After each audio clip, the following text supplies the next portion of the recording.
Hello, welcome back po sa ating channel. Thank you po sa mga bago nating subscribers. At sa mga hindi pa po nag-subscribe, huwag niyong kalimutan na mag-subscribe, pindutin ang bell icon para ma-notify kayo kung may bago tayong video. So, ngayon po, pag-uusapan natin tungkol sa mga katanungan po ng ating mga subscribers. So, tungkol po dito sa ating OpenCPN or dito sa ating Eclipse. So, pero bago po yan, advice ko po sa inyo na gumamit kayo ng mouse para dito sa operation ng ating Eclipse. Mas maganda po na meron kayong mouse. Mahirap po na gamitin ito kapag dito lang sa ating laptop. So, gamit po kayo ng mouse. So, sagutin natin po yung mga katanungan dito. So, yun pa rin, ang daming nagtatanong. Hindi daw nila mapalabas yung pangalan o yung mga names ng ating maps o dito sa ating Eclipse. So, yan po, bibigyan ko ulit kayo ng example dito pa rin sa atin sa Philippines para mas maganda. Yan. Para dito sa mga laptop po yung gamit, punta kayo dito sa options, dito sa pinaka-settings natin. Tapos, ito, yung unang display, then chart. Tapos, dito sa baba, nakalagay na chart, files, then yung next, vector, chart display. Yan, click nyo yan. Tapos, dito po sa taas, chart information object. Yung next, national text on chart. Tapos, yung pangatlo, important text only. So, dito po tayo sa pangatlo. Kailangan po, wala po itong check. Yan, kung makikita nyo po yung sa akin, walang check. Kapag nilagyan nyo po yan, chinikan nyo yan, mawawala yung inyong mga pangalan sa chart. So, gawin po natin example yan. Nilagyan ko ng check. Yan. So, nawala po yung mga pangalan dito. So, ibalik natin. Options. Then, vector chart display. Then, tanggalin natin yung check. Then, click apply. Yan. Bumalik na po yung mga pangalan. So, kung wala pa rin, subukan nyo na yon at hindi pa rin maibalik, punta kayo dito sa right side po, sa lower corner. Yan. Click nyo dyan sa baba. May tab dito na lalabas. Yan. Panibagong tab. Then, click nyo po dito sa show text. Yan. Vector chart. Yung pinakauna, show text. Kapag na-click nyo po yan, show text, yan, mawawala po yung ating mga names. Kapag binalik nyo po yan, nilagyan nyo ng check, magkakaroon ulit siya ng name. So, yan po. Makikita natin, merong names, then tanggalin natin. Yan. So, yun lang po. At para naman dito sa ating mga Android users, sa ating mga tablet, cellphone, so, ipapakita ko rin po sa inyo kung paano. So, dito tayo po sa ating cellphone. So, buksan natin ang ating application, OpenCPN. Then, yan. Sample natin dito sa My Dumaguete, Siquijorial. Kung makikita nyo po, meron silang mga pangalan. So, para po natin tanggalin yan, punta kayo dito sa settings, sa option din. Then, hanapin nyo yung chart. Then, vector chart display. Yan. Kung mapapansin nyo po dito sa ating important text only yan. Ayan po. Wala po siyang check. Kailangan wala siyang check para lumabas yung mga pangalan. So, pag chiniken niya po yan, mawawala po ang mga pangalan. So, tanggalin nyo po yung check ng important text only. Then, click apply. Then, okay. So, kapag nagawa nyo na po yun at wala pa din, punta kayo dito sa taas. Yan. Kung makikita nyo po dito sa taas yan, yung tatlong dot na yan, ito, sa pinaka-corner nya, pindutin nyo po yan. Click natin yung tatlong dot. Then, meron po ditong lalabas na panibagong tabyang toggle ENC text. Yan pong pangatlo. Click nyo po yan. Toggle ENC text. Yan. Kung napansin nyo po, nawala po yung mga pangalan. So, ibalik natin. Click natin yung tatlong dots. Then, click natin yung toggle ENC text. Yung pangatlo. yan, lumabas po yung pangalan. So, yun lang po ang gagawin nyo para magkaroon ng pangalan o para tanggalin yung mga names ng mga lugar dito sa ating mapa. So, proceed po tayo dun sa isa pang tanong tungkol po dun sa kapag na-download nyo na, saan daw makikita yung map. So, ayan po, kapag na-download nyo po yung ating maps, so umpisahan natin sa pinaka simula. So, yun pong ating tutorial. Tingnan nyo po dito sa ating video tungkol dun sa ECDIS. Yan, ito. Ang title niya po is How to Download Free ECDIS OpenCPN sa laptop. So, hanapin nyo po yung video na yan. Tapos, dito po sa baba, makikita nyo dito ang video description. So, ang tawag po dito ay video description. Yan. Pindutin nyo po dito sa show more. Nakalagay dito, show more. Lalabas po dito yung link ng map. So, yan. Dalawa yan. Ang ida-download nyo po dito ay isa lamang sa dalawa na ito. Pili po kayo dito kung anong gusto nyo. At yun ang ida-download nyo. So, click nyo yung isa. Lalabas. Ganito po yung lalabas kung laptop yung gamit nyo. So, nakalagay dito, download. Yan, download anyway. I-click nyo yan para ma-download nyo yung maps. So, dito naman po sa ating mga cellphone. So, punta tayo sa ating channel.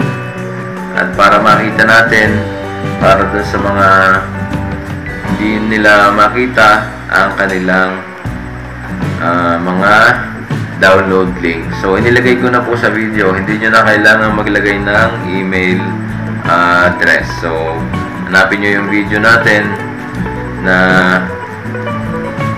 title niya, yung how to download ECDIS, free ECDIS. So, hanapin natin sa baba. Yan, ito. How to download. Ayan po, makikita nyo yan. Click nyo yan sa inyong mga Android, sa inyong tablet o sa cellphone. Kapag na-click nyo na po yan, meron po dito na show more, nakalagay dito.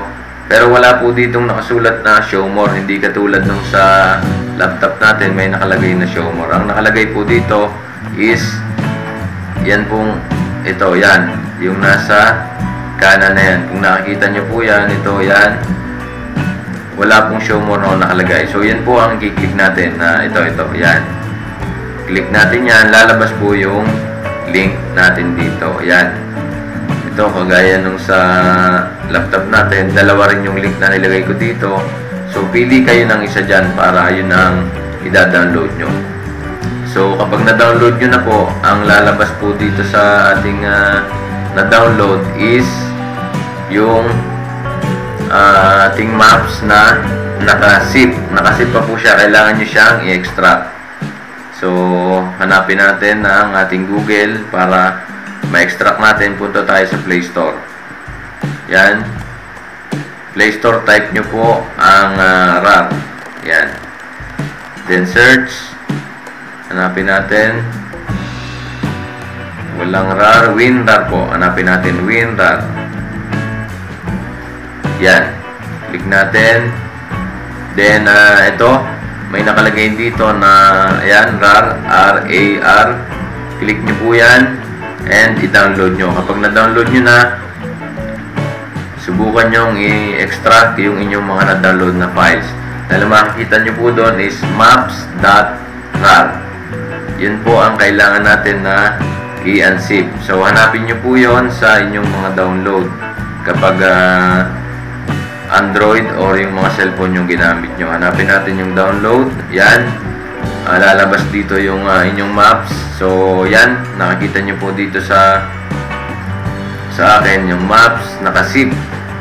Kailangan nyo i-extract yan. Yan. Nakasip. So, ang gagawin nyo is i-click nyo yung box sa tapat na. Yan. Nakaklik na po ito. Yan. Sorry.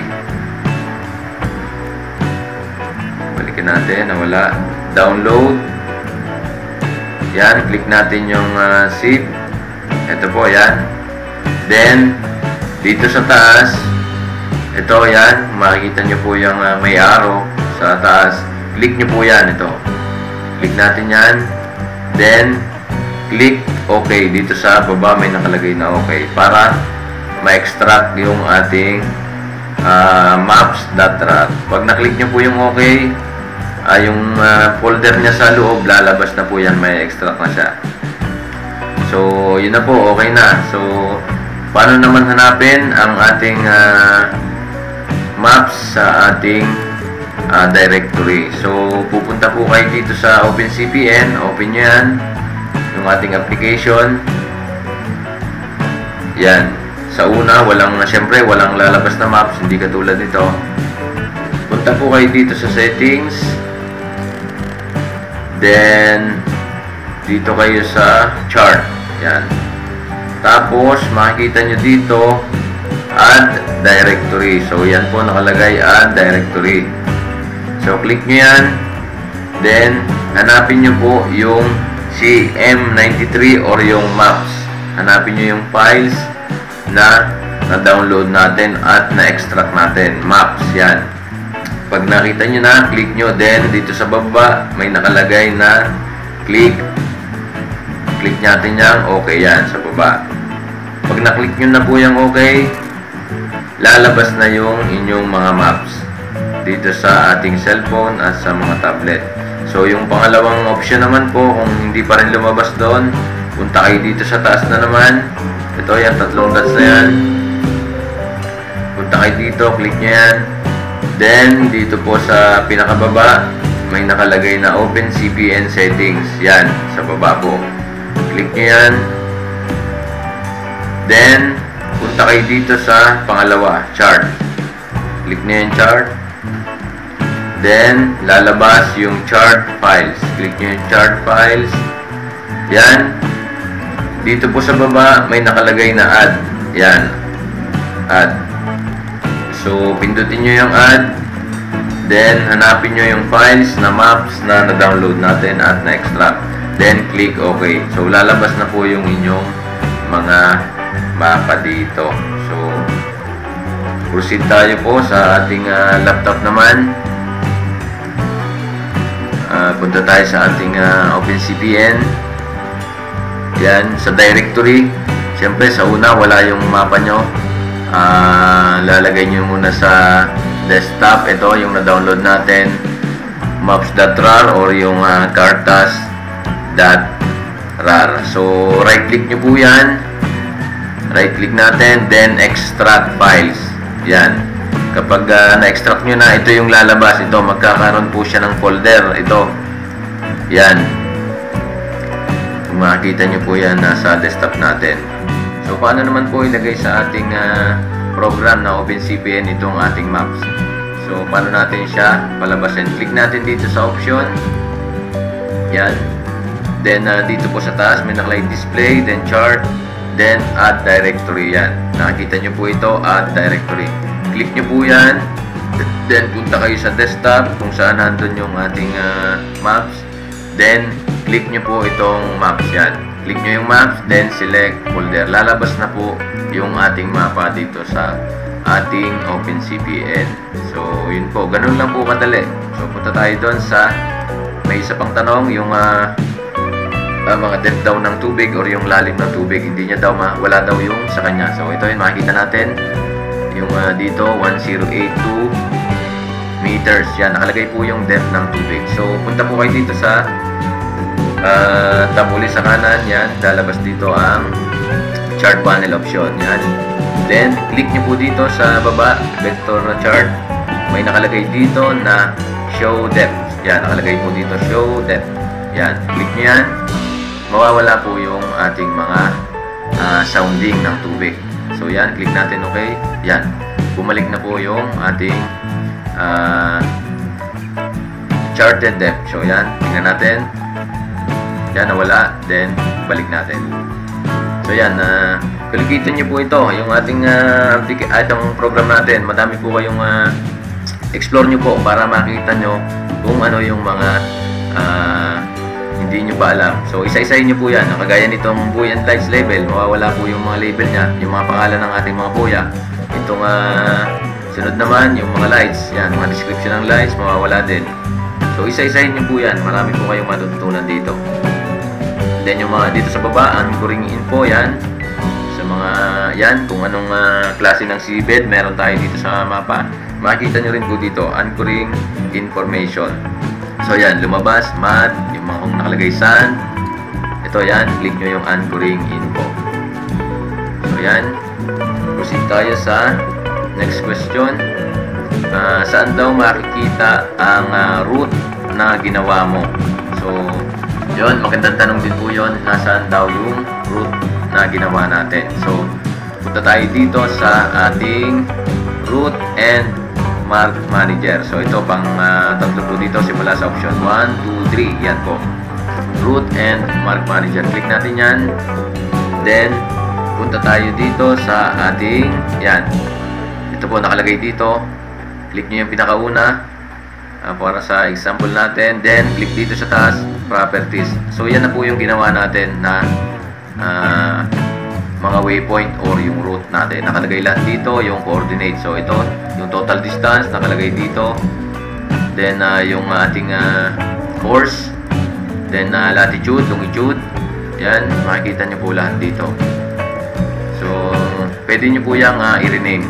For example, dito, click natin properties, then lagyan natin ang name.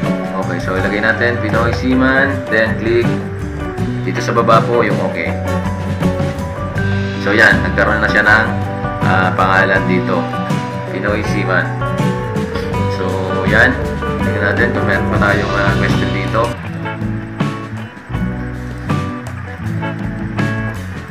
Close natin yan. So yun, wala na. Sana ang link ng map yun ay pakita ko na po sa show more paano mag-extract.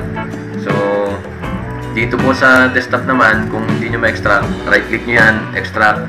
Kailangan nyo ng, kapag walang lumabas na extract na files, kailangan nyo mag-download ng ating RAR files. Yan, punta kayo sa Google, type nyo WinRAR, then lalabas po yan, WinRAR download free. So ito po, free po din itong ating application na ito. So, lahat po tayo dito ay free. Wala tayong babayaran dito. Then, yan, click nyo download para meron na kayong pang-extract dito sa ating mga RAR file. So, yun lang po. Sana may natutunan kayo dito sa ating video. At kung may mga katanungan po kayo, ilagay nyo lang po sa ating comment section. Mag-comment lang po kayo ng inyong mga tanong. So, guys, huwag nyo pong kalimutan mag-subscribe. Pindutin ang bell icon para ma-notify kayo kung may bago tayong video. God bless po sa inyo lahat at thank you sa panonood ng ating mga video.